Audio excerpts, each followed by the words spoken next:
पाकिस्तान में super flu जी लहर अस्पतालूं मरीज़नि सां सथिजी वयूं। यूरोप में सुपर फ्लू जी लहर अस्पतालुनि में मरीज़नि जो अंग ॻणती जोगी हद ताईं वधी वियो। फ्लू जी नई क़िस्म सां केतिरनि ई यूरोपी मुल्कनि में इन्फ्लुएंज़ा जा केसिस वधी विया। बरतानिया जे अस्पतालुनि में रोज़ाने तक़रीबन 2600 खां वधीक मरीज़ दाख़िल थी रहिया आहिनि। मरीज़नि जो इहो अंग गुज़िरियल हफ़्ते जे मुक़ाबले में 50% वधीक आहे। बरतानवी ज़ैद खाते मूजिब मौजूदा सूरतहाल कोविड खां पोइ अस्पतालुनि ते सभ खां वॾो दबाव आहे। सुपर फ्लू सां ॿारनि ऐं बुज़ुर्गनि में मुतासिरनि जी शरह सभ खां वधीक आहे। पाकिस्तान में सुपर फ्लू इन्फ्लुएंज़ा जी मौजूदगी जो इंकशाफ 20% नमूननि में वायरस जे नए क़िस्म जी ज़ैली ग्रुप सब क्लॉड के जी मौजूदगी ॾिठी वई।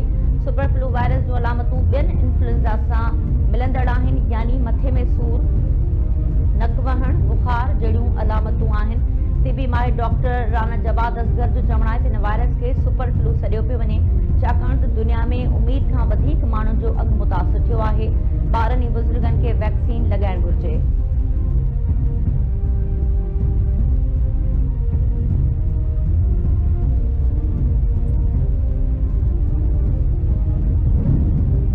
फील्ड मार्शल आसिम मुनीर जी क़यादत में पाकिस्तान पंहिंजी ख़ुदमुख्तियारी में कामयाब रहियो। सिंध जी अवाम तरफ़ां फील्ड मार्शल आसिम मुनीर जी 35 नेशनल गेम्स जी पुॼाणी वारी तक़रीर में शिरकत ते थोराइतो आहियां। नेशनल गेम्स क़ौमी वहदत ऐं इतिहाद जो एञाण आहिनि।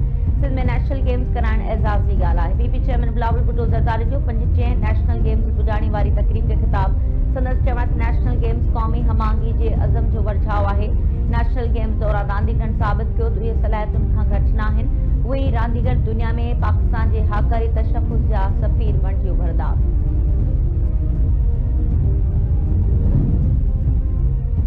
कराची जे नेशनल स्टेडियम में 35 नेशनल गेम्स जी पुॼाणी वारी तक़रीब chief of defence forces Syed Asim Munir जे ख़ासि महिमान तौरु शिरकत।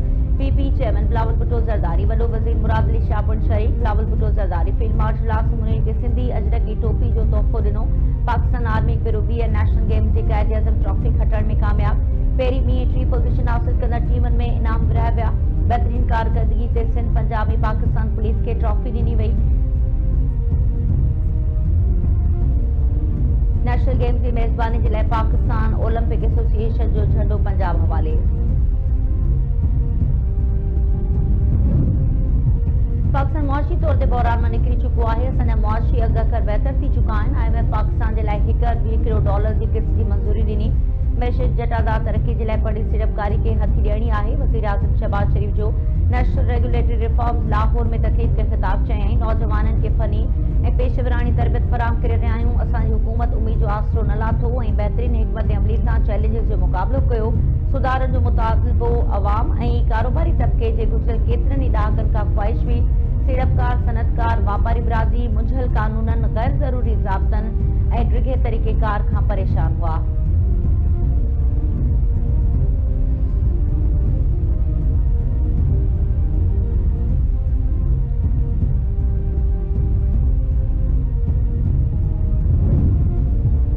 फील्ड मार्शल आसिम मुनीर चयो आहे त क़ौमी इस्तेहकाम खे नुक़सान पहुचाईंदड़ अंसरनि खे मुड़ियण जे लाइ तयार आहियूं। फील्ड मार्शल आसिम मुनीर जो गुजरांवाला ऐं सियालकोट गैरिसन जो दौरो। ISPR मौजूद field marshal Asim Munir formation जी ऑपरेशनल तयारियुनि ऐं जंगी सलाहियत खे वधाइण जे लाइ क़दमनि जो जाइज़ो वठो। फील्ड ट्रेनिंग, मश्क ऐं जदीद सिमुलेटर सहूलत जो मुशाहिदो कयो। आला पेशेवर मयारनि जी वाखाण। फील्ड मार्शल जदीद जंग में टेक्नोलॉजी, तेज़ फ़ैसिला साज़ी, दुरुस्तगी ऐं सूरतहाल जी आगाही जी अहमियत ते ज़ोर ॾिनो। सैयद आसिम मुनीर चयो त पाकिस्तान फ़ौज अंदरि ॿाहिरीं चैलेंजिस, हाइब्रिड ख़तरनि ऐं तापसंद नज़रियनि खे मुड़ियण जे लाइ मुकमल तयार आहे।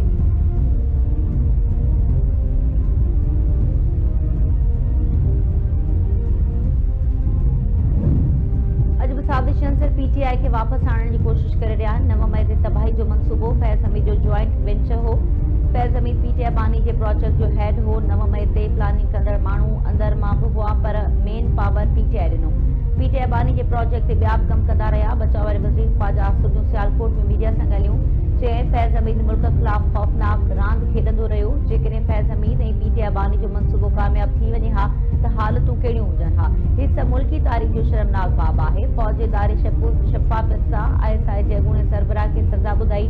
फैज़ हमीद ते ॿिया बि इल्ज़ाम आहिनि जिन ते कार्रवाई कई वेंदी।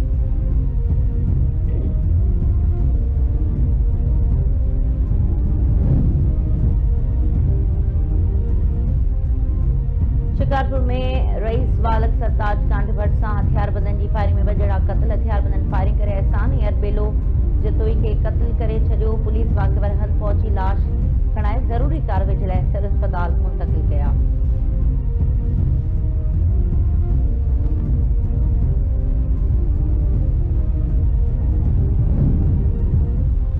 रहीम खान में पाण के बाहिरी साड़ींदड़ ॻोठाणो हैदराबाद अस्पताल में फौत। गोरखंदा निवासी अली खान शाहणी महीनो अॻु केस दाख़िल थियण ख़िलाफ़ एहतजाजनि थाणे आॾो पाण मथां पेट्रोल हारे ॿाहिरि ॾिनी हुई। ॻोठाणे खे हैदराबाद जी ख़ानगी अस्पताल में दाख़िल करायो वियो हो।